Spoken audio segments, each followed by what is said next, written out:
നമസ്കാരം. ഗൾഫ് ഫോക്കസിന് സ്വാഗതം. ഞാൻ സുഹൈൽ മുഹമ്മദ്. വിശദമായ വാർത്തകളിലേക്കാണ്. പ്രഥമ സൗദി ഇന്ത്യ ഫെസ്റ്റിവൽ വെള്ളിയാഴ്ച ജിദ്ദയിൽ നടക്കും. ഇരു രാജ്യങ്ങളുടെയും പരമ്പരാഗത കലാരൂപങ്ങളായിരിക്കും പരിപാടിയുടെ മുഖ്യ ആകർഷണം. വൈകിട്ട് 6 മണിക്ക് ജിദ്ദയിലെ ഇന്റർനാഷണൽ ഇന്ത്യൻ സ്കൂളിലാണ് പരിപാടി നടക്കുക. 5000 വർഷത്തെ അറബ് ഇന്ത്യ സൗഹൃദം അനാവരണം ചെയ്യപ്പെടുന്ന പ്രഥമ പരിപാടിയാണ് ജനുവരി 19 വെള്ളിയാഴ്ച ജിദ്ദയിൽ നടക്കുന്നത്. ജിദ്ദയിലെ ഇന്ത്യൻ കോൺസുലേറ്റും ഗുഡ്വിൽ ഗ്ലോബൽ ഇനീഷ്യേറ്റീവുമാണ് സംഘാടകർ. ഇന്റർനാഷണൽ ഇന്ത്യൻ സ്കൂൾ ബോയ്സ് ഓഡിറ്റോറിയത്തിൽ വൈകുന്നേരം 6 മണിക്ക് സൗദി ഇന്ത്യ ഫെസ്റ്റിവൽ ആരംഭിക്കും. ഇന്ത്യയുടെയും സൗദിയുടെയും പരമ്പരാഗത കലാരൂപങ്ങളായിരിക്കും പരിപാടിയുടെ മുഖ്യ ആകർഷണം. സൗദി ഇന്ത്യ സൗഹൃദം അടയാളപ്പെടുത്തുന്ന ഡോക്യുമെന്ററിയും പ്രമുഖ ഇന്ത്യൻ ഉൽപ്പന്നങ്ങളുടെ സ്റ്റാളുകളും ഉണ്ടാകും. കോൺസുൽ ജനറൽ മുഹമ്മദ് ഷാഹിദ് ആലം പരിപാടിയിൽ മുഖ്യാതിഥിയായിരിക്കും. പ്രമുഖ സൗദി പൗരന്മാരും പരിപാടിയിൽ സംബന്ധിക്കുമെന്ന് സംഘാടകർ വാർത്താ സമ്മേളനത്തിൽ അറിയിച്ചു. ആഗോള വ്യാപാരത്തെ നിയന്ത്രിച്ചു നിർത്തിയിരുന്നത് 3000 കൊല്ലത്തോളം അറബ് കച്ചവടക്കാരായിരുന്നു. അവരുടെ പ്രധാന മേഖല ഇന്ത്യയായിരുന്നു. അന്ന് മുതലുള്ള ആ സവിശേഷമായിരിക്കുന്ന ചരിത്രത്തിന്റെ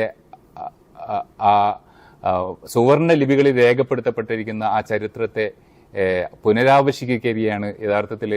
വിവിധ ഗൾഫ് രാജ്യങ്ങളിൽ പരിപാടികൾ അവതരിപ്പിക്കുന്ന പ്രമുഖ അറബ് കലാകാരന്മാരാണ് പരമ്പരാഗത അറബ് നൃത്തങ്ങളുമായി ഉത്സവത്തിനെത്തുന്നത്. സൗദിയിലെ പ്രമുഖ നൃത്താധ്യാപകരുടെ നേതൃത്വത്തിലാണ് ഇന്ത്യയുടെ വിവിധ സംസ്ഥാനങ്ങളിൽ നിന്നുള്ള കലാപരിപാടികൾ അരങ്ങേറുക. പരിപാടിയിലേക്കുള്ള പ്രവേശനം സൗജന്യമാണ്. ഹസൻ ചെറൂപ്പ, ഇസാഖ് പൂണ്ടോളി, അസീം സീഷാൻ എന്നിവർ വാർത്താ സമ്മേളനത്തിൽ പങ്കെടുത്തു. ജലീൽ കണമകലം, 24 ജിദ്ദ.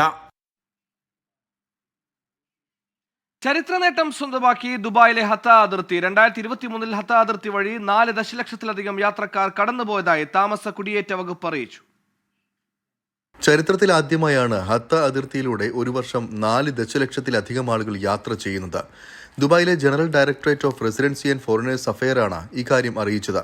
ഹത്ത മേഖലയെ ടൂറിസ്റ്റ് വാണിജ്യ കേന്ദ്രമാക്കി മാറ്റാനുള്ള ദുബായ് സർക്കാരിന്റെ ശ്രമങ്ങളാണ് ഈ വളർച്ചയ്ക്ക് കാരണമെന്ന് വകുപ്പ് അറിയിച്ചു. തുറമുഖത്തിലൂടെ കടന്നുപോകുന്ന യാത്രക്കാരുടെ യാത്രാരേഖകൾ പരിശോധിക്കുന്നതുൾപ്പെടെ ഏറ്റവും ഉയർന്ന നിലവാരം പുലർത്താൻ തുറമുഖ മാനേജ്മെന്റും മികച്ച ശ്രമങ്ങളാണ് നടത്തുന്നതെന്ന് seaport affairs assistant director general colonel doctor Rashid Ubaid Al Ketbi വ്യക്തമാക്കി. അതോടൊപ്പം വലിയ വാഹനങ്ങളുടെയും വാണിജ്യ ടാങ്കറുകളുടെയും ഗതാഗതത്തിലും ഗണ്യമായ വർധനമാണ് കഴിഞ്ഞ വർഷം രേഖപ്പെടുത്തിയത്. UAEയും ഒമാനും തമ്മിലുള്ള വ്യാപാരം സുഗമമാക്കുന്നതിനും കരഗതാഗതം ഉന്നത നിലവാരത്തിലെത്തിക്കാനും പോയ വർഷം സാധിച്ചതായും അധികൃതർ വ്യക്തമാക്കി. 24 ദുബായ്. ആകാശ എയർ മാർച്ചിൽ സൗദിയിലേക്ക് സർവീസ് തുടങ്ങും. ജിദ്ദ, റിയാദ്, ദമാം വിമാനത്താവളിലേക്ക് സർവീസ് നടത്തുമെന്നാണ് റിപ്പോർട്ട്. കേരളത്തിലെ 3 വിമാനത്താവളങ്ങളിൽ നിന്നും സർവീസ് ഉണ്ടാകുമെന്നും അധികൃതർ അറിയിച്ചു. ഇന്ത്യയിലെ പുതിയ ബജറ്റ് വിമാന കമ്പനിയായ ആകാശ എയർ 3 മാസത്തിനുള്ളിൽ സൗദി ഉൾപ്പെടെയുള്ള ഗൾഫ് രാജ്യങ്ങളിലേക്ക് സർവീസ് ആരംഭിക്കുമെന്നാണ് റിപ്പോർട്ട്. സൗദിയിൽ ജിദ്ദ, റിയാദ്, ദമാം നഗരങ്ങളിലേക്കാണ് സർവീസ് നടത്തുക. ഇതിൽ ജിദ്ദ, ദമാം സ്ലോട്ടുകൾ ലഭിച്ചതായി സൗദിയിലെ general sales agent Al Maha United അറിയിച്ചു. റിയാദ് സ്ലോട്ട് ഈ ആഴ്ച തന്നെ ലഭിക്കുമെന്നാണ് പ്രതീക്ഷ. കോഴിക്കോട്, കൊച്ചി, തിരുവനന്തപുരം, മുംബൈ, ഡൽഹി തുടങ്ങിയ വിമാനത്താവളങ്ങളിൽ നിന്ന് സർവീസ് ഉണ്ടാകും. സൗദിയിൽ നിന്ന് ഒരു ബജറ്റ് എയർലൈൻ കൂടി കേരളത്തിലേക്ക് സർവീസ് നടത്തുന്നത് സാധാരണക്കാരായ യാത്രക്കാർക്ക് ഏറെ പ്രയോജനപ്പെടുമെന്നാണ് പ്രതീക്ഷ. കുവൈറ്റ് സിറ്റി, ദോഹ തുടങ്ങി ഗൾഫിലെ മറ്റു നഗരങ്ങളിലേക്കും മാർച്ച് അവസാനത്തോടെ സർവീസ് ആരംഭിക്കും. 2022 ഓഗസ്റ്റിലാണ് ആകാശ എയർ സർവീസ് ആരംഭിച്ചത്. 22 വിമാനങ്ങൾ ഇപ്പോൾ സർവീസ് നടത്തുന്നുണ്ട്. ബോയിംഗ് 737 മാക്സ് സീരീസിൽപ്പെട്ട 76 വിമാനങ്ങൾക്ക് കൂടി കമ്പനി ഓർഡർ നൽകിയിട്ടുണ്ട്. ജലീൽ കണ്ണമംഗലം, 24 ജിദ്ദ. സൗദിയിലെ Jizan art lovers association Christmas പുതുവത്സരാഘോഷം സംഘടിപ്പിച്ചു. പുൽക്കൂടും ക്രിസ്മസ് കേക്കും കരോൾ സംഘവും പ്രവാസികൾക്ക് ഹൃദ്യാനുഭവമായി. ജിസാൻ ഫുക്ക മറീൻ ഓഡിറ്റോറിയത്തിൽ നടന്ന പരിപാടി രക്ഷാധികാരി വെന്നൂർ ദേവൻ ഉദ്ഘാടനം ചെയ്തു. ഡോക്ടർ ജോ വർഗീസ് ക്രിസ്മസ് പുതുവത്സര സന്ദേശം നൽകി. ജബ്ബാർ പാലക്കാട് ചടങ്ങിൽ അധ്യക്ഷത വഹിച്ചു. ഗഫൂർ പൊന്നാനി, ബിനു ബാബു തുടങ്ങിയവർ സംസാരിച്ചു. ബെറ്റർ വേൾഡ് ബെറ്റർ ടുമോറോ എന്ന പേരിൽ ICF നടത്തുന്ന ഹെൽത്തോറിയം ക്യാമ്പയിന്റെ ഭാഗമായി ICF ഹായൽ സെൻട്രൽ കമ്മിറ്റി ആരോഗ്യ ബോധവൽക്കരണ സെമിനാർ നടത്തി. പ്രസിഡന്റ് ബഷീർ സയ്യിദി കിന്നിങ്കാറിന്റെ അധ്യക്ഷതയിൽ സാമൂഹ്യ പ്രവർത്തകൻ ചാൻസ അബ്ദുൾ റഹ്മാൻ ഉദ്ഘാടനം ചെയ്തു. ഡോക്ടർ അബ്ദുൾ റസാഖ് ഉമ്മത്തൂരും ഡോക്ടർ അരവിന്ദ് ജെ ശിവനും ആരോഗ്യ ക്ലാസുകൾ എടുത്തു. സൗജന്യ മെഡിക്കൽ ചെക്കപ്പിൽ നിരവധി പേർ പങ്കാളികളായി. അഫ്സൽ കായങ്ങളും ആമുഖ പ്രഭാഷണം നടത്തി. ബഷീർ നല്ലളം, മുസ്തഫ അത്താളി തുടങ്ങിയവർ സംസാരിച്ചു.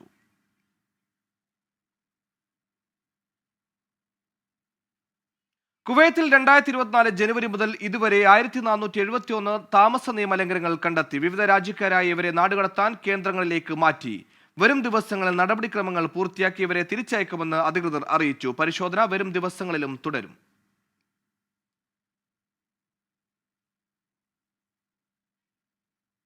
കലാപത്തിന്റെ മുറിവുണങ്ങാത്ത മണിപ്പൂരിൽ നിന്ന് രാഹുൽ ഗാന്ധിയുടെ ഭാരത് ജോഡോ ന്യായ് യാത്രയ്ക്ക് തുടക്കം. കോൺഗ്രസ് ദേശീയ അധ്യക്ഷൻ മല്ലികാർജ്ജുൻ ഖർഗെ ഫ്ളാഗ് ഓഫ് ചെയ്തു. മണിപ്പൂരിലെ ജനങ്ങളുടെ വേദന മനസ്സിലാക്കുന്നുവെന്നും സമാധാനം തിരികെ കൊണ്ടുവരുമെന്നും രാഹുൽ ഗാന്ധി പറഞ്ഞു. കേന്ദ്ര സർക്കാരിനെതിരെ രൂക്ഷ വിമർശനങ്ങളും ഉന്നയിച്ചു. അതേസമയം യാത്രയുടെ ആദ്യ ദിവസത്തെ പര്യടനം സമാപിച്ചു. ഇംഫാലിന് സമീപം സെക്മയിലാണ് യാത്ര സമാപിച്ചത്.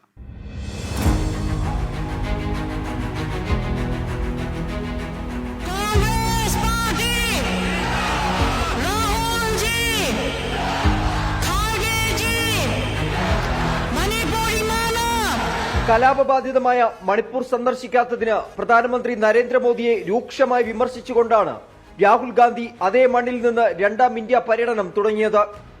മണിപ്പൂരിലെ ജനങ്ങളുടെ വേദന തനിക്ക് മനസ്സിലാകുമെന്നും സംസ്ഥാനത്ത് സമാധാനം കൊണ്ടുവരുമെന്നും രാഹുൽ. आज तक हिंदुस्तान के प्रधानमंत्री मणिपुर में आपके आंसू पोंछने, आपसे गले लगने, आपका हाथ पकड़ने नहीं आए. शर्म की बात. बीजेपी की जो राजनीति है, बीजेपी की नफरत, आरएसएस की नफरत, उनका जो दृष्टिकोण है, उस विचारधारा का मणिपुर एक चिन्ह है. ബിജെപി ശ്രമിക്കുന്നത് ജനങ്ങളെ ഭിന്നിപ്പിക്കാനാണെന്ന് കോൺഗ്രസ് അധ്യക്ഷൻ മല്ലികാർജ്ജുന ഖാർഗെ. अरे भाई, मुख में राम बगल में छुरी, ये मत करो जनता के साथ. यही हम चाहते हैं. सभी को भगवान की याद आती है, भगवान के बारे में सभी लोग आस्था रखते हैं, इसमें कोई शक नहीं है, लेकिन वोटों के लिए मत करो. ഉദ്ഘാടനത്തോടനുബന്ധിച്ച് നടന്ന പൊതുസമ്മേളനത്തിൽ CPIM, CPI, TMC അടക്കം ഇന്ത്യ മുന്നണിയിലെ 10ഓളം പാർട്ടികളുടെ സംസ്ഥാന നേതാക്കൾ പങ്കെടുത്തു. BSP സസ്പെൻഡ് ചെയ്ത ഡാൻ ഷെലിയുടെ സാന്നിധ്യവും ശ്രദ്ധേയമായി. ഡാൻ ഷെലി കോൺഗ്രസിൽ ചേരുമെന്ന് അഭ്യൂഹമുണ്ട്. 66 ദിവസം കൊണ്ട് 6713 കിലോമീറ്റർ നീളുന്ന യാത്രയ്ക്കാണ് മണിപ്പൂരിൽ തുടക്കം കുറിച്ചത്. ഇന്ത്യയുടെ കിഴക്ക് നിന്ന് പടിഞ്ഞാറോട്ടുള്ള യാത്ര 15 സംസ്ഥാനങ്ങളിലൂടെ കടന്നുപോകും. മാർച്ച് 20 മുംബൈയിലാണ് സമാപനം. ജോഡോ ന്യായ് യാത്ര ഹിന്ദി ഹൃദയഭൂമിയിൽ സ്വാധീനം ചെലുത്തിയെന്നുള്ളത് മാസങ്ങൾ മാത്രം ശേഷിക്കുന്ന ലോക്സഭാ തെരഞ്ഞെടുപ്പ് ഫലമാകും നിർണയിക്കുക. മണിപ്പൂരിൽ നിന്ന് ആശിഷ് മട്ടുവിനൊപ്പം നിതിൻ അംബുജൻ, 24. കോൺഗ്രസ് വിട്ട മിലിന്ദ് ദേവ്ര ശിവസേന ഷിൻഡെ വിഭാഗത്തിനൊപ്പം ചേർന്നു. മഹാരാഷ്ട്ര മുഖ്യമന്ത്രി ഏക്നാഥ് ഷിൻഡെയുടെ സാന്നിധ്യത്തിലാണ് അംഗത്വം സ്വീകരിച്ചത്. ദക്ഷിണ മുംബൈ സീറ്റിനെ ചൊല്ലിയുള്ള തർക്കത്തിന് പിന്നാലെയാണ് മുൻ കേന്ദ്രമന്ത്രി കൂടിയായ മിലിന്ദ് ദേവ്ര കോൺഗ്രസിന്റെ പ്രാഥമിക അംഗത്വത്തിൽ നിന്ന് രാജിവെച്ചത്. ലോക്സഭാ തെരഞ്ഞെടുപ്പിനുള്ള ഒരുക്കങ്ങൾക്കിടെ കോൺഗ്രസിന് കനത്ത തിരിച്ചടിയാണ് മുൻ കേന്ദ്രമന്ത്രി മിലിന്ദ് ദേവ്രയുടെ രാജി. വർഷങ്ങൾ നീണ്ട കോൺഗ്രസ് ബന്ധം അവസാനിപ്പിക്കുന്നതായി എക്സിലൂടെ പ്രഖ്യാപനം. പിന്നാലെ മഹാരാഷ്ട്ര മുഖ്യമന്ത്രി ഏക്നാഥ് ഷിൻഡെയുടെ സാന്നിധ്യത്തിൽ ശിവസേന ഷിൻഡെ വിഭാഗത്തിൽ അംഗത്വമെടുത്തു. വേദനയുടെ രാഷ്ട്രീയത്തിൽ വിശ്വാസമില്ലെന്നും നേട്ടത്തിന്റെ രാഷ്ട്രീയത്തിലാണ് വിശ്വാസമെന്നും മിലിന്ദ്. मी विकासच्या मार्गावर जात आहे. मैं विकास के मार्ग पे चल रहा हूं. बहुत बहुत धन्यवाद. ഭാരത് ജോഡോ ന്യായ് യാത്രയെ തകർക്കാൻ BJP നടത്തിയ ആസൂത്രണമാണ് ഇന്ന് തന്നെ മിലിന്ദ് പാർട്ടി വിടാൻ കാരണമെന്ന് കോൺഗ്രസ് ആരോപിച്ചു. 2 തവണ മിലിന്ദ് വിജയിച്ച മുംബൈ സൗത്ത് സീറ്റ് നിലവിൽ ശിവസേന ഉദ്ധവ് വിഭാഗത്തിന്റെ സിറ്റിംഗ് സീറ്റാണ്. ഇന്ത്യ സഖ്യത്തിലെ സീറ്റ് വിഭജനത്തിന്റെ ഭാഗമായി തനിക്ക് മുംബൈ സൗത്ത് മണ്ഡലം ലഭിക്കില്ലെന്ന് ഉറപ്പായതോടെയാണ് മിലിന്ദ് പാർട്ടി വിട്ടത്. സീറ്റിൽ ഉദ്ധവ് വിഭാഗത്തിനെതിരെ മിലിന്ദിനെ നിയോഗിക്കാനാണ് ഷിൻഡെയുടെ നീക്കം. 24 ഡൽഹി. സാഹിത്യകാരന്മാർ ഉൾപ്പെടെ ഉന്നയിക്കുന്ന വിമർശനങ്ങളെ ക്രിയാത്മകമായി ഉൾക്കൊള്ളുമെന്ന് CPIM സംസ്ഥാന secretary MV Govindan. MT Vasudevan Nair ഉന്നയിച്ച വിമർശനം CPIMനെ ലക്ഷ്യമിട്ടല്ലെന്നും MV ഗോവിന്ദൻ വാദിച്ചു. MTക്ക് പിന്നാലെ സാഹിത്യകാരൻ M മുകുന്ദനും അധികാര രാഷ്ട്രീയത്തെയും വ്യക്തിപൂജയെയും വിമർശിച്ച് രംഗത്തെത്തി. വിമർശനങ്ങളെ കാതുകുറിപ്പിച്ച് കേൾക്കുകയും തെറ്റുകൾ തിരുത്താൻ തയ്യാറാവുകയും ചെയ്യുന്ന പാർട്ടിയാണ് CPIM എന്ന് MV ഗോവിന്ദൻ. AK ആന്റണി മുഖ്യമന്ത്രിയായിരുന്ന കാലത്ത് എഴുതിയ ലേഖനമാണ് KLF വേദിയിൽ MT വാസുദേവൻ നായർ വായിച്ചത്. MT പറഞ്ഞത് ലോകത്തിന്റെ പൊതുചിത്രമെന്നും വസ്തുതകൾ പതിറ്റാണ്ടുകൾ കഴിഞ്ഞാലും പ്രസക്തമാണെന്നും MV ഗോവിന്ദൻ പറഞ്ഞു. മുഖ്യമന്ത്രി പിണറായി വിജയൻ സൂര്യനെ പോലെയാണെന്ന് പറഞ്ഞതിനെക്കുറിച്ച് വിശദീകരണം ഇങ്ങനെ: കേന്ദ്ര ഏജൻസിക്ക് മുഖ്യമന്ത്രിയിലേക്ക് എത്താൻ സാധിക്കാത്ത കാര്യം അത് സൂര്യനെ പോലെയാണ്. തെറ്റായ ഒരു കാര്യത്തിനും അതിനടുത്തെത്താൻ പറ്റില്ല എന്നാണ് ഞാൻ പറഞ്ഞതിന്റെ അർത്ഥം. അതിനിടെ KLF വേദിയിൽ അധികാര രാഷ്ട്രീയത്തിനെതിരെ M മുകുന്ദൻ ഉന്നയിച്ച വിമർശനം ചർച്ചയായി. ഒരു തുള്ളി ചോരയ്ക്ക് ഒരു കിരീടത്തെക്കാൾ വിലയുണ്ടെന്ന മയ്യഴിപ്പുഴയുടെ തീരങ്ങളിലെ പരാമർശത്തെ സമകാലിക രാഷ്ട്രീയവുമായി ബന്ധപ്പെടുത്തി M സ്വരാജിന്റെ ചോദ്യം. നാം ഇപ്പോഴുള്ളത് കിരീടങ്ങൾ വാഴുന്ന കാലത്തെന്ന് M മുകുന്ദന്റെ മറുപടി. കിരീടത്തെക്കാൾ ചോരയ്ക്കാണ് പ്രാധാന്യമെന്ന് തിരിച്ചറിഞ്ഞ് ജനം തെരഞ്ഞെടുപ്പിൽ ഇടപെടണമെന്നും മയ്യഴിയുടെ കഥാകാരൻ പറഞ്ഞു. തന്റെ വിമർശനം എല്ലാ ഭരണാധികാരികൾക്കും ബാധകമെന്ന് M മുകുന്ദൻ തന്നെ പിന്നീട് വിശദീകരിച്ചു. സംസ്ഥാന സർക്കാർ പല നല്ല കാര്യങ്ങളും ചെയ്യുന്നുണ്ടെങ്കിലും ചില ഇടർച്ചകളുണ്ടെന്നും ചൂണ്ടിക്കാട്ടി. വ്യക്തിപൂജ വേണ്ട എന്നുള്ള അഭിപ്രായമാണ് എനിക്ക്. ഏത് പാർട്ടിയായാലും അതിൽ EMSനെ പറ്റി പറയുന്നുണ്ട് അദ്ദേഹം കേട്ടോ. അദ്ദേഹം പിന്നെന്താണ് പറഞ്ഞത്, നേതൃപൂജകൾ അദ്ദേഹം വിശ്വസിച്ചിട്ടുണ്ടാകുന്നുണ്ട്. അതെല്ലാവരും അങ്ങനെ ആയിരിക്കണം. അധികാര രാഷ്ട്രീയത്തിനെതിരെ MD വാസുദേവൻ നായർ പറഞ്ഞ വാക്കുകൾ സമരത്തേക്കാൾ മൂർച്ചയുള്ളതെന്ന് മുതിർന്ന കോൺഗ്രസ് നേതാവ് മുല്ലപ്പള്ളി രാമചന്ദ്രൻ പ്രതികരിച്ചു. News desk 24. മുഖ്യമന്ത്രിയുടെ മകൾ വീണ വിജയന്റെ എക്സാലോജി കമ്പനിക്കെതിരെ കേന്ദ്ര കോർപ്പറേറ്റ് കാര്യ മന്ത്രാലയം മുമ്പും നടപടിയെടുത്തു. ചട്ടങ്ങൾ പാലിക്കാതെ കമ്പനി പൂട്ടിയതിന് 2 ലക്ഷം രൂപയാണ് പിഴ ചുമത്തിയത്. എക്സാലോജി കമ്പനിയും ഡയറക്ടർ T വീണയും ഓരോ ലക്ഷം രൂപ വീതം അടയ്ക്കണമെന്ന ഉത്തരവിന്റെ പകർപ്പ് 24-ന് ലഭിച്ചു. അന്വേഷണം തെരഞ്ഞെടുപ്പ് രാഷ്ട്രീയത്തിന്റെ ഭാഗമാണെന്ന് CPIM സംസ്ഥാന സെക്രട്ടറി MV ഗോവിന്ദൻ ആരോപിച്ചു. എക്സാലോജി കമ്പനിയുടെ ചട്ടലംഘനത്തിന് കേന്ദ്ര കോർപ്പറേറ്റ് കാര്യ മന്ത്രാലയം മുൻപെടുത്ത നടപടിയുടെ ഉത്തരവാണിത്. 2021 ഫെബ്രുവരിയിലായിരുന്നു നടപടി. 2020 മാർച്ചിൽ കമ്പനി കാര്യ മന്ത്രാലയത്തെ അറിയിക്കാതെ എക്സാലോജിക് ഓഫീസ് അടച്ചുപൂട്ടി. പിന്നാലെ കേന്ദ്ര കോർപ്പറേറ്റ് കാര്യ മന്ത്രാലയം അന്വേഷണം നടത്തി. കോവിഡ് ആയതിനാൽ പൂട്ടിയെന്നായിരുന്നു കമ്പനി വിശദീകരണം. എന്നാൽ ചട്ടങ്ങൾ പാലിക്കാതെയാണ് കമ്പനി പൂട്ടിയതെന്ന് കണ്ടെത്തി. ഇതോടെ 1 ലക്ഷം രൂപ കമ്പനിക്കും 1 ലക്ഷം രൂപ മുഖ്യമന്ത്രിയുടെ മകൾ T വീണയ്ക്കും പിഴയിട്ടു. കമ്പനി നഷ്ടത്തിലായിരുന്നുവെന്ന കണക്കുകളാണ് സമർപ്പിച്ചിരുന്നത്. 2018-19 സാമ്പത്തിക വർഷം 17 ലക്ഷം രൂപയും 2019-20 കമ്പനി പൂട്ടുന്നതുവരെ 7 ലക്ഷം രൂപയും നഷ്ടത്തിലായിരുന്നെന്ന കണക്കുകളാണ് ഹാജരാക്കിയത്. എക്സാലോജിക്കിനെതിരെയുള്ള പുതിയ അന്വേഷണത്തെ രാഷ്ട്രീയ വിഷയമാക്കി പ്രതിരോധിക്കുകയാണ് CPIM. ഇതിപ്പോൾ രാഷ്ട്രീയമായ ഒരു പകപോക്കലിൻ്റെ ഭാഗമായിട്ട് കേന്ദ്ര ഏജൻസികളെ ഉപയോഗപ്പെടുത്തി ഇന്ത്യയിലെ പ്രതിപക്ഷ രാഷ്ട്രീയ പാർട്ടികൾക്കെതിരായിട്ട് കടുത്ത രീതിയിലുള്ള നിലപാടുകൾ സ്വീകരിച്ചുകൊണ്ടിരിക്കുകയാണ്. അതിൽ കോൺഗ്രസ് എടുക്കുന്ന നിലപാടുകൾ സൂക്ഷ്മമായി പരിശോധിച്ചാൽ പല സ്ഥലത്തും നമുക്കെല്ലാം അറിയുന്നത് പോലെ അവസരവാദപരമായ നിലപാടാണ്. കേരളത്തിൽ CPIMുമായി അന്തർധാരയുണ്ടാക്കാനുള്ള BJP ശ്രമത്തിന്റെ ഭാഗമാണ് എക്സാലോജിക്കിനെതിരായ കേസെന്ന് K മുരളീധരൻ MPയും കുറ്റപ്പെടുത്തി. അത് കാരണം BJPക്ക് കേരളത്തിൽ MPമാർ വേണം. അത് ഒന്നോ രണ്ടോ എന്തായാലും ഒന്നെങ്കിലും വേണമെന്ന് അവർക്ക് നിർബന്ധമാണ്. അതിനവർ ഏത് വൃത്തികെട്ട കളിയും കളിക്കും. അതിൻ്റെ ഭാഗമായി CPIMുമായിട്ടുള്ള ഒരു അന്തർധാരയ്ക്ക് ശ്രമിക്കും. മാസപ്പടി വിവാദവും എക്സാലോജിക്കിനെതിരെയുള്ള കേസും ലോക്സഭാ തെരഞ്ഞെടുപ്പിൽ സജീവ ചർച്ചാ വിഷയമാക്കാനാണ് കോൺഗ്രസിന്റെ തീരുമാനം. 24 തിരുവനന്തപുരം. BJPക്കെതിരെ രൂക്ഷ വിമർശനവുമായി കേരള കത്തലിക് ബിഷപ്പ് കൗൺസിൽ. ഒരു വശത്ത് വിരുന്നൊരുക്കുകയും മറുവശത്ത് ഭീഷണിപ്പെടുത്തുകയും ചെയ്യുന്നുവെന്ന് ദീപിക പത്രത്തിലെ ലേഖനത്തിൽ കുറ്റപ്പെടുത്തുന്നു. കർഷകരുടെ പ്രശ്നങ്ങളിലും ക്ഷേമ പെൻഷൻ മുടങ്ങിയതിലും സംസ്ഥാന സർക്കാരിനെ വിമർശിച്ച് KCBCയുടെ ഇൻഫാം കമ്മീഷനും രംഗത്തെത്തി. തല്ലും തലോടലും ഒരുമിച്ച് പോകില്ലെന്ന തലക്കെട്ടിൽ KCBC deputy secretary general father Jacob G Palakkappally എഴുതിയ ലേഖനത്തിലാണ് BJPക്കെതിരെ ഗുരുതര ആരോപണങ്ങൾ ഉന്നയിക്കുന്നത്. മധ്യപ്രദേശിലെ ഭോപ്പാലിൽ ശിശു സംരക്ഷണ കേന്ദ്രം നടത്തിയിരുന്ന വൈദികനെതിരായ നടപടി ഭീഷണിക്ക് ഉദാഹരണമായി ചൂണ്ടിക്കാട്ടുന്നു. ദേശീയ ബാലാവകാശ കമ്മീഷനെ ഉപയോഗിച്ച് ക്രൈസ്തവ സ്ഥാപനങ്ങളെ വേട്ടയാടുന്നുവെന്നും മതപരിവർത്തന നിരോധന നിയമം ദുരുപയോഗം ചെയ്യുന്നുവെന്നും വിമർശനം. കേരളത്തിലെ ക്രൈസ്തവ സമൂഹവുമായി അടുക്കാൻ BJP നടത്തുന്ന നീക്കങ്ങളെ സഭ പ്രോത്സാഹിപ്പിക്കുന്നില്ലെന്നും ഇരട്ടത്താപ്പ് ജനങ്ങൾ തിരിച്ചറിയണമെന്നും ഫാദർ ജേക്കബ് G പാലക്കാപ്പള്ളിയുടെ ലേഖനം. ന്യൂനപക്ഷങ്ങൾ കാര്യങ്ങൾ മനസ്സിലാക്കുന്നവരെന്ന് CPIM സംസ്ഥാന സെക്രട്ടറി MV ഗോവിന്ദൻ പ്രതികരിച്ചു. അതിപ്പോൾ 2 വംശഹത്യയുടെ അനുഭവം അവർക്കുണ്ട്. ഗുജറാത്തിൻ്റെ അനുഭവമുണ്ട്, മണിപ്പൂരിൻ്റെ അനുഭവമുണ്ട്. സ്വാഭാവികമായിട്ടും അവരെല്ലാം ഈ അനുഭവം കൂടി ചേർത്തുകൊണ്ടല്ലേ നിലപാട് സ്വീകരിക്കുക. അതിന് അനുകൂലമായിട്ടും പ്രതികൂലമായിട്ടും അതിൻ്റെ അകത്ത് തന്നെ ആളുകൾ ചിലരുണ്ടാവും. പക്ഷേ പൊതുസമൂഹം BJPയുടെ വംശഹത്യയെ കൃത്യമായിട്ട് മനസ്സിലാക്കി നിലപാട് സ്വീകരിക്കുന്നവരാണ്. ഇതിനു പിന്നാലെ സംസ്ഥാന സർക്കാരിനെ പ്രതിരോധത്തിലാക്കി KCBC ഇൻഫാം കമ്മീഷന്റെ സർക്കുലർ. നെൽകർഷകരെ സർക്കാർ കടക്കണിയിലാക്കുന്നു, വനം വകുപ്പ് കൃഷിഭൂമി കയ്യേറുന്നു എന്നിങ്ങനെ നീളുന്നു ആരോപണങ്ങൾ. റബ്ബറിന് പ്രകടന പത്രികയിൽ പറഞ്ഞ വില നൽകണം, ക്ഷേമ പെൻഷൻ കുടിശ്ശിക തീർക്കണം, ജനവാസ മേഖലയിൽ ഇറങ്ങുന്ന വന്യമൃഗങ്ങളെ വെടിവെച്ച് കൊല്ലണം തുടങ്ങിയ ആവശ്യങ്ങളും ഇൻഫാം മുന്നോട്ട് വയ്ക്കുന്നുണ്ട്. 24 കോഴിക്കോട്. ഉത്തരേന്ത്യയിൽ ശൈത്യതരംഗം രൂക്ഷം. ഡൽഹിയിൽ തീ കായുന്നതിനിടെ കൽക്കരിപ്പുക ശ്വസിച്ച് 2 കുട്ടികൾ ഉൾപ്പെടെ ഒരു കുടുംബത്തിലെ 4 പേർ മരിച്ചു. വ്യോമഗതാഗതം തടസ്സപ്പെട്ടതിനെ തുടർന്ന് ഭാരത് ജോഡോ ന്യായ് യാത്രയ്ക്കായി മണിപ്പൂരിലേക്ക് പുറപ്പെട്ട രാഹുൽ ഗാന്ധിയുടെ യാത്ര വൈകി. പഞ്ചാബ്, ഹരിയാന, ഉത്തർപ്രദേശ് എന്നിവിടങ്ങളിൽ അതിശക്തമാണ് മൂടൽമഞ്ഞ്. ഡൽഹി വിമാനത്താവളത്തിൽ പുലർച്ചെ രേഖപ്പെടുത്തിയ ദൃശ്യപരിധി 0 മീറ്റർ. ഡൽഹി അലിപൂരിൽ തീ കായുന്നതിനിടെ കൽക്കരിപ്പുക ശ്വസിച്ച് 2 കുട്ടികൾ ഉൾപ്പെടെ ഒരു കുടുംബത്തിലെ 4 പേർ മരിച്ചു.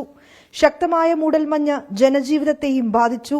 ഡൽഹിയിൽ വന്നിട്ട് ഞങ്ങൾ നല്ലൊരു സൺറൈസ് എക്സ്പെക്ട് ചെയ്ത് വന്നാണ്. പക്ഷെ ഇവിടെ തമ്മിൽ കാണാൻ പറ്റാത്ത ഒരു അവസ്ഥയാണ്. ഇവിടെ തണുപ്പാണ്, പിന്നെ പൊല്യൂഷനും കൂടെ ആകുമ്പോഴത്തേക്കാ പ്രശ്നം.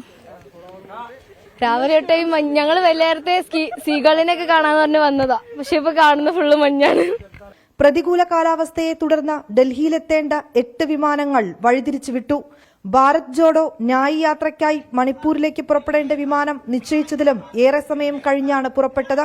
മൂടൽമഞ്ഞിനൊപ്പം ഡൽഹിയിൽ വായു മലിനീകരണം അതിരൂക്ഷമായതിനെ തുടർന്ന് സർക്കാർ നിയന്ത്രണങ്ങൾ ഏർപ്പെടുത്തി. നിർമ്മാണ പ്രവർത്തനങ്ങൾ നിർത്തിവെക്കാനാണ് നിർദ്ദേശം.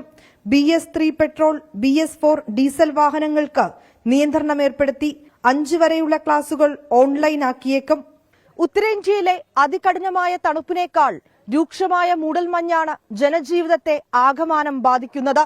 കിഴക്കു പടിഞ്ഞാറൻ സംസ്ഥാനങ്ങളിൽ കൂടി മൂടൽമഞ്ഞ് വ്യാപിക്കുന്നുവെന്നാണ് റിപ്പോർട്ടുകൾ. യമുനാഘട്ടിൽ നിന്ന് ക്യാമറാമാൻ ജോഗേഷ് സിംഗിനൊപ്പം വിനീത VG 24. ലോക്സഭാ തെരഞ്ഞെടുപ്പിൽ സ്ത്രീ പ്രാതിനിധ്യം വർദ്ധിപ്പിക്കണമെന്ന് മുൻമന്ത്രി KK ശൈലജ. സ്ത്രീകൾക്ക് കൂടുതൽ സീറ്റ് എന്ന ധാരണ LDF-ലുണ്ട്. സംസ്ഥാനത്ത് വനിതകൾക്ക് മുഖ്യമന്ത്രിയാകാൻ തടസ്സങ്ങളില്ല. വനിതയെ മുഖ്യമന്ത്രിയാക്കാൻ വേണ്ടി ഇപ്പോഴത്തെ മുഖ്യമന്ത്രിയെ മാറ്റേണ്ട കാര്യമില്ലല്ലോ എന്നും കോഴിക്കോട് KLF വേദിയിൽ KK ശൈലജ ചോദിച്ചു. കൂടുതൽ സ്ത്രീകൾക്ക് തെരഞ്ഞെടുപ്പിൽ പ്രാതിനിധ്യം കൊടുക്കണം, മത്സരിക്കാൻ. അതിനെ മുന്നണിയിലേക്ക് കൊണ്ടുവരാൻ ഇടതുപക്ഷ ആശയഗതി നന്നായിട്ട് സഹായിച്ചിട്ടുണ്ട് എന്നുള്ളത് ഞാൻ പറയും. കേരളം നേടിയ നേട്ടങ്ങൾ സജീവമായിട്ട് നിലനിർത്താൻ പരിശ്രമിച്ചുകൊണ്ടിരിക്കുന്ന ഒരാൾ പുരുഷനാണ് എന്നുള്ളത് കൊണ്ട് പുരുഷനെ മാറ്റി സ്ത്രീയാക്കണമെന്ന് പറയാൻ പറ്റും നമുക്ക്. ആ മുഖ്യമന്ത്രിക്ക് തുടരുന്നതിന് എന്താ തർക്കമുള്ളത്? അതേസമയത്ത് ഒരു സ്ത്രീക്ക് മുഖ്യമന്ത്രിയാവാൻ പാടില്ല എന്ന് ചോദിച്ചാൽ അങ്ങനെ ഒരു ഘട്ടം, അങ്ങനെ ഒരു അവസരം വരുമ്പോൾ കേരളത്തിൽ എന്തെങ്കിലും ഒരു സ്ത്രീ മുഖ്യമന്ത്രി ആയിക്കൂടാതെന്ന് പറയാനുള്ള അവകാശം നമുക്കാർക്കും ഇല്ല. അങ്ങനെ സംഭവിക്കാം. പക്ഷെ ഇപ്പം എന്തെങ്കിലും മുനവെച്ചുള്ള ചോദ്യമാണെങ്കിൽ ഞാൻ ഇപ്പൊ തന്നെ പറയുന്നു, ഇപ്പൊ കേരളം ഭരിക്കുന്ന മുഖ്യമന്ത്രിയെ ഒരു സംവരണത്തിനുമായിട്ട് മാറ്റേണ്ടുന്ന ഒരാവശ്യകതയില്ല. യൂത്ത് കോൺഗ്രസ് സംസ്ഥാന അധ്യക്ഷൻ രാഹുൽ മാങ്കൂട്ടത്തിലിന്റെ അറസ്റ്റിൽ പ്രതിഷേധം കടുപ്പിക്കാൻ യൂത്ത് കോൺഗ്രസ് ബുധനാഴ്ച സംസ്ഥാന കമ്മിറ്റിയുടെ നേതൃത്വത്തിൽ തിരുവനന്തപുരത്ത് നൈറ്റ് മാർച്ച് നടത്തും. ദേശീയ അധ്യക്ഷൻ BV ശ്രീനിവാസ് മാർച്ച് ഉദ്ഘാടനം ചെയ്യും. കോൺഗ്രസിന്റെയും യൂത്ത് കോൺഗ്രസിന്റെയും നേതൃത്വത്തിൽ കഴിഞ്ഞ ദിവസങ്ങളിൽ സംസ്ഥാന വ്യാപകമായ പ്രതിഷേധ മാർച്ച് സംഘടിപ്പിച്ചിരുന്നു. മാലദ്വീപിൽ നിന്ന് ഇന്ത്യൻ സൈന്യത്തെ പിൻവലിക്കണമെന്ന് പ്രസിഡന്റ് മുഹമ്മദ് മൊയ്സു. മാർച്ച് 15 മുമ്പ് സൈന്യത്തെ പിൻവലിക്കണമെന്നാണ് ആവശ്യം. പ്രധാനമന്ത്രിക്കെതിരായ പരാമർശത്തിന്റെ പേരിൽ ഇരു രാജ്യങ്ങളും തമ്മിലുള്ള നയതന്ത്ര സംഘർഷത്തിന്റെ പശ്ചാത്തലത്തിലാണ് നടപടി. സൈനിക സാന്നിധ്യം തുടരുന്നതിനായി ചർച്ചകൾ പുരോഗമിക്കുകയാണെന്ന് വിദേശകാര്യ മന്ത്രാലയം. ഇന്ത്യ മാലദ്വീപ് ഉന്നതതല കോർ ഗ്രൂപ്പ് യോഗത്തിലാണ് മാർച്ച് 15 മുമ്പ് ഇന്ത്യ സൈന്യത്തെ പിൻവലിക്കണമെന്ന് മാലദ്വീപ് ആവശ്യപ്പെട്ടത്. ചൈനീസ് സന്ദർശനം കഴിഞ്ഞ പ്രസിഡന്റ് മുഹമ്മദ് മൊയ്സു മടങ്ങിയെത്തിയതിന് പിന്നാലെയാണ് നടപടി. പ്രധാനമന്ത്രി നരേന്ദ്രമോദിക്കെതിരായ മാലദ്വീപ് മന്ത്രിമാർ നടത്തിയ വിവാദ പരാമർശങ്ങളെ തുടർന്നുണ്ടായ നയതന്ത്ര സംഘർഷത്തിന്റെ തുടർച്ചയായാണ് നടപടി. മാലദ്വീപിൽ സൈന്യത്തിന്റെ തുടർ പ്രവർത്തനം സാധ്യമായ മാർഗത്തിനായി ഇരു രാജ്യങ്ങളും ശ്രമിക്കുകയാണെന്ന് വിദേശകാര്യ മന്ത്രാലയം അറിയിച്ചു. ഉഭയകക്ഷി സഹകരണം മെച്ചപ്പെടുത്തുന്നത് ചർച്ച ചെയ്തതായും അടുത്ത കോർ ഗ്രൂപ്പ് യോഗം ഇന്ത്യയിൽ നടക്കുമെന്നും വിദേശകാര്യ മന്ത്രാലയം അറിയിച്ചു. മുൻ സർക്കാരുകളുടെ അഭ്യർത്ഥന പ്രകാരം അടിയന്തര മെഡിക്കൽ ഒഴിപ്പിക്കലിനും ദുരന്ത നിവാരണ പ്രവർത്തനങ്ങൾക്കുമായി 77 ഇന്ത്യൻ സൈനികരെയും ഒരു ഡോർണിയർ 228 നിരീക്ഷണ വിമാനവും 2 ധ്രുവ് ഹെലികോപ്റ്ററുകളുമാണ് മാലദ്വീപിൽ ഇന്ത്യ വിന്യസിച്ചിരിക്കുന്നത്. 24 ഡൽഹി. അയോധ്യ രാമക്ഷേത്ര പ്രതിഷ്ഠാ ചടങ്ങിനെ ചൊല്ലി രാഷ്ട്രീയ വാഗ്വാദങ്ങൾ തുടരുന്നു. ചടങ്ങിൽ നിന്ന് വിട്ടുനിൽക്കാൻ കോൺഗ്രസ് തീരുമാനിച്ചത് ഇടതുപക്ഷ രാഷ്ട്രീയത്തിന്റെ പ്രസക്തി വ്യക്തമാക്കുന്നുവെന്ന് CPIM അവകാശപ്പെട്ടു. ന്യൂനപക്ഷങ്ങൾ BJPയോട് അടുക്കുന്നതിലെ വെപ്രാളമാണ് CPIMനെന്നാണ് BJPയുടെ പ്രതികരണം. അതിനിടെ അയോധ്യ രാമക്ഷേത്രത്തിലെ പ്രാണപ്രതിഷ്ഠാ ചടങ്ങിനെതിരെ ശങ്കരാചാര്യ അവിമുക്തേശ്വരാനന്ദ് രംഗത്തെത്തി. ശാസ്ത്രവിധി പ്രകാരം ക്ഷേത്ര നിർമ്മാണം പൂർത്തിയായ ശേഷം പ്രതിഷ്ഠ നടത്താവൂ എന്നാണ് പ്രതികരണം. രാമക്ഷേത്ര പ്രതിഷ്ഠാ ചടങ്ങിൽ പങ്കെടുക്കില്ലെന്ന് ആദ്യം നിലപാടെടുത്തത് CPIM ആണെന്നാണ് MV ഗോവിന്ദന്റെ വാദം. കോൺഗ്രസ് ഇക്കാര്യത്തിൽ ആശയക്കുഴപ്പത്തിലായിരുന്നു. ചടങ്ങ് BJP രാഷ്ട്രീയവൽക്കരിക്കുന്നുവെന്നും അതിനാൽ പങ്കെടുക്കേണ്ടതില്ലെന്നും ഒടുവിൽ കോൺഗ്രസ് തീരുമാനിച്ചു. ദേശീയ രാഷ്ട്രീയത്തിൽ കോൺഗ്രസിനെ തിരുത്താൻ ഇടതുപക്ഷം വേണമെന്ന് സിപിഐഎം സംസ്ഥാന സെക്രട്ടറി MV ഗോവിന്ദൻ. വിശ്വാസികളുടെ വിശ്വാസത്തെ സംരക്ഷിക്കാൻ ഇടതുപക്ഷം പ്രതിജ്ഞാബദ്ധമാണെന്ന നിലപാട് വെച്ചുകൊണ്ട് തന്നെ രാഷ്ട്രീയ പദ്ധതിയുടെ ഭാഗമായി പണി പൂർത്തിയാവാത്ത രാമക്ഷേത്രം, 25ന്റെ അവസാനം മാത്രം പൂർത്തിയാകുന്ന രാമക്ഷേത്രം 24 ആദ്യം ഉദ്ഘാടനം ചെയ്യാൻ തീരുമാനിക്കുന്നത് രാഷ്ട്രീയമാണ്, വിശ്വാസത്തെ രാഷ്ട്രീയമായിട്ട് കൂട്ടിക്കലർത്തുന്ന സമീപനമാണ്, വർഗീയ നിലപാടാണ് എന്ന് ഇടതുപക്ഷം ആദ്യം മുതലേ നിലപാട് സ്വീകരിച്ചിരുന്നു. ഈ മതനിരപേക്ഷ നിലപാടിന് അംഗീകാരം നൽകുന്ന തരത്തിലാണ് കോൺഗ്രസ് നേതൃത്വം അവസാനം യഥാർത്ഥത്തിൽ നിലപാട് ഇപ്പോഴും സ്വീകരിച്ചിട്ടുള്ളത്. മുസ്ലിങ്ങൾ ഉൾപ്പെടെയുള്ള എല്ലാ മതവിഭാഗങ്ങളും രാമക്ഷേത്രത്തെ പിന്തുണയ്ക്കുന്നുവെന്ന BJP സംസ്ഥാന അധ്യക്ഷൻ K. സുരേന്ദ്രൻ. അത് സഹിക്കാൻ കഴിയാതെ പൊട്ടിക്കരയുകയാണ് MV ഗോവിന്ദനെന്ന K. സുരേന്ദ്രന്റെ പരിഹാസം. രാജ്യവ്യാപകമായി മതന്യൂനപക്ഷങ്ങൾ ശ്രീരാമൻ അയോധ്യയിൽ തിരിച്ചു വരുന്നതിനെ അനുകൂലിക്കുകയാണ്. അവരവിടെ വേറെ പള്ളിയുടെ പണി തുടങ്ങിക്കഴിഞ്ഞു. വലിയ പള്ളി അവിടെ ഉയർന്നു വരികയാണ്. മുസ്ലിങ്ങൾ ഹൃദയം തുറന്ന് നിറഞ്ഞ മനസ്സോടെ രാമക്ഷേത്ര നിർമ്മാണത്തെ പിന്തുണയ്ക്കുകയാണ്. അത് കണ്ടിട്ട് സഹിക്കാൻ പറ്റാതെ കുരു പൊട്ടിയിരിക്കുകയാണ് ഗോവിന്ദ മാഷ്. അയോധ്യ രാമക്ഷേത്ര പ്രതിഷ്ഠാ ചടങ്ങിലേക്ക് സമാജ്വാദി പാർട്ടി അധ്യക്ഷൻ അഖിലേഷ് യാദവ് ക്ഷണം നിരസിച്ചത് അപമാനകരമെന്ന് BJP ഉത്തർപ്രദേശ് ഘടകം കുറ്റപ്പെടുത്തി. മതപരമായ ചടങ്ങുകളിൽ രാഷ്ട്രീയ ഇടപെടൽ അഭികാമ്യമല്ലെന്ന പുരി ശങ്കരാചാര്യരുടെ പ്രസ്താവനയെ കേന്ദ്രമന്ത്രി നാരായൺ റാണെ വിമർശിച്ചു. ഹിന്ദുമതത്തിന് പുരി ശങ്കരാചാര്യരുടെ സംഭാവന എന്തെന്നായിരുന്നു കേന്ദ്രമന്ത്രിയുടെ ചോദ്യം. ചടങ്ങിനെ ചൊല്ലിയുള്ള രാഷ്ട്രീയ വിവാദങ്ങൾ കൊടുമ്പിരി കൊള്ളുന്നതിനിടെ തമിഴ്നാട് മുഖ്യമന്ത്രി MK സ്റ്റാലിന്റെ ഭാര്യ ദുർഗ സ്റ്റാലിനെയും VHP ചടങ്ങിലേക്ക് ക്ഷണിച്ചു. 24 ഡൽഹി. ഗൾഫ് ഫോക്കസ് പൂർണ്ണമാകുന്നു. നന്ദി, ശുഭരാത്രി.